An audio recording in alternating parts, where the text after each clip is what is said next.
Assalamualaikum warahmatullahi wabarakatuh. Alhamdulillahirabbil alamin.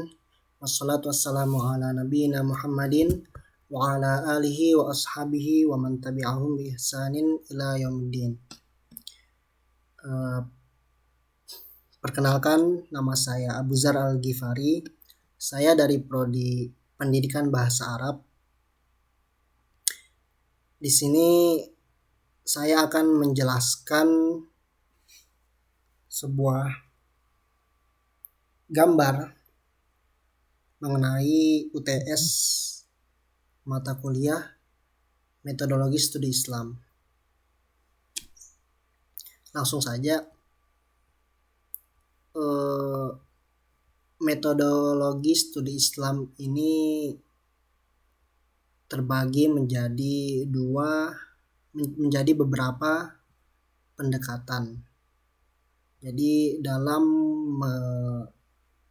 mempelajari Islam serta metode-metodenya dalam mempelajari Islam itu sendiri, kita memerlukan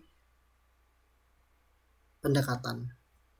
Nah, di sini terdapat dua macam pendekatan. Yang pertama adalah pendekatan normatif, dan yang kedua adalah pendekatan historis. Kita mulai dari pendekatan yang pertama, yaitu pendekatan normatif.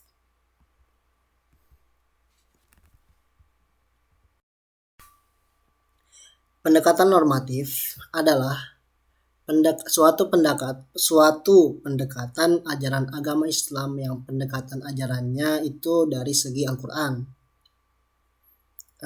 Pendekatan ini merupakan pendekatan yang memandang bahwa agama Islam, pendekatan ini merupakan pendekatan yang memandang agama Islam dari segi ajarannya yang pokok dan asli, dan asli dari Tuhan, yang di dalamnya belum terdapat penalaran atau penafsiran dari pemikiran manusia. Jadi dalam pendekatan ini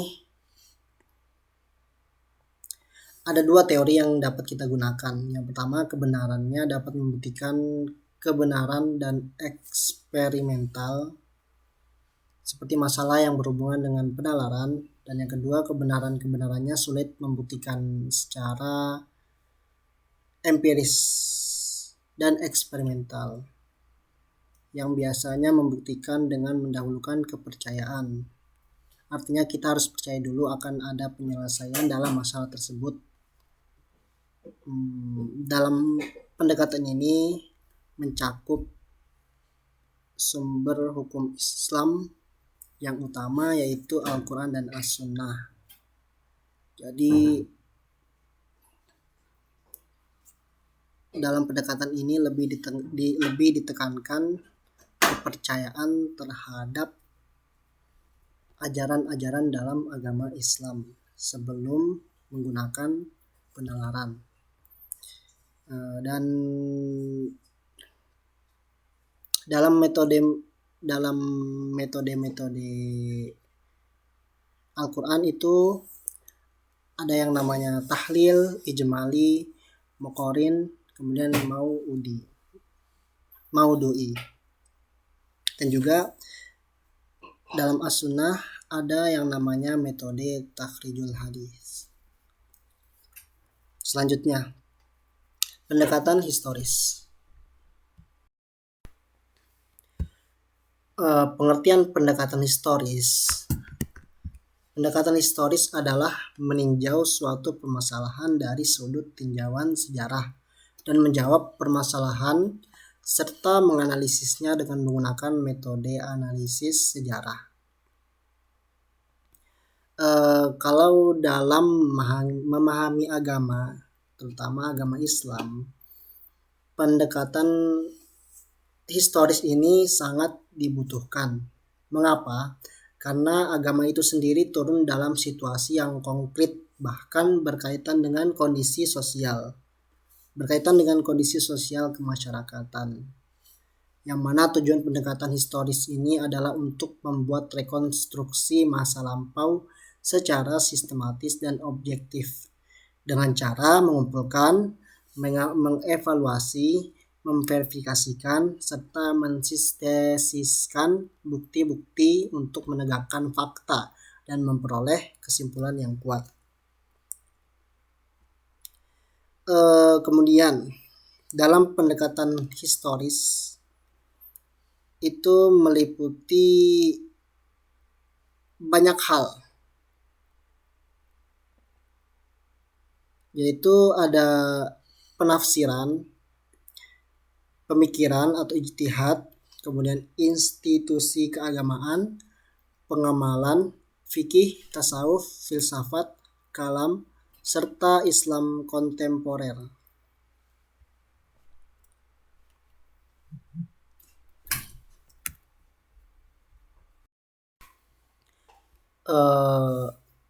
Keenam pendekatan historis yang disebutkan tadi itu sifatnya relatif, sehingga membutuhkan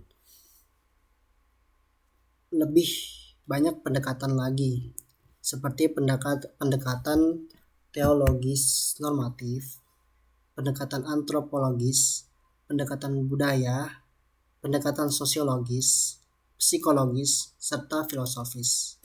Dan pendekatan itu yang nantinya akan mendukung pendekatan historis dalam memahami studi Islam.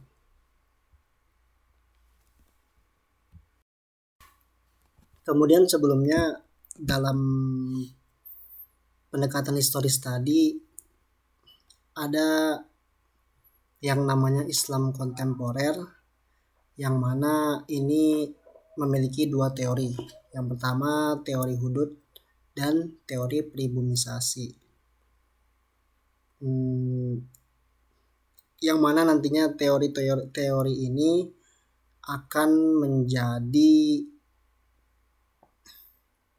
akan diterapkan untuk menyelesaikan berbagai problematika kontemporer atau masa kini. Kemudian selanjutnya dari berbagai pendekatan tadi yang disebutkan secara garis besar, yaitu pendekatan normatif dan pendekatan historis, itu membutuhkan yang namanya pengkajian dan penelitian. Agar apa? Agar bisa digunakan dalam perkembangan maupun kemajuan studi Islam, sehingga diharapkan bisa bermanfaat bagi perkembangan studi Islam serta umat Islam itu sendiri. Mungkin sekian yang bisa saya sampaikan, kurang lebihnya mohon dimaafkan. Wabillahi taufiq wal hidayah.